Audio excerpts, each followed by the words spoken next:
Hello guys, কেমন আছো তোমরা সবাই? আশা করছি সবাই খুব ভালো আছো। আর আমাকে দেখতে পাচ্ছ, আমিও খুব ভালো আছি। আর আজকে করতে চলেছি, হ্যাঁ তোমরা ঠিক ধরেছো, আজকে আমি করছি নেল এক্সটেনশন। অনেক দিনের একটা ইচ্ছে ছিল, অবশেষে সেই স্বপ্নটা পূরণ হচ্ছে। প্রায় ভাবছিলাম যে আজ করব, কাল করব, কিছু না কিছু বাধা এসেই যাচ্ছিল। ফাইনালি আজকে করেই নিচ্ছি। সবাই কিন্তু নেল এক্সটেনশন করার যে অ্যাডভান্টেজগুলো আছে সেগুলোই বলে।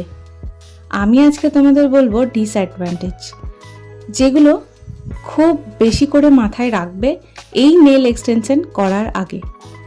স্টেপ বাই স্টেপ কি হয় সেগুলো আমি আর বলছি না, কারণ মোটামুটি এমন কোনো মেয়ে নেই আর আজকালকার এখনকার যুগে যে কেউ নেল এক্সটেনশন করেনি।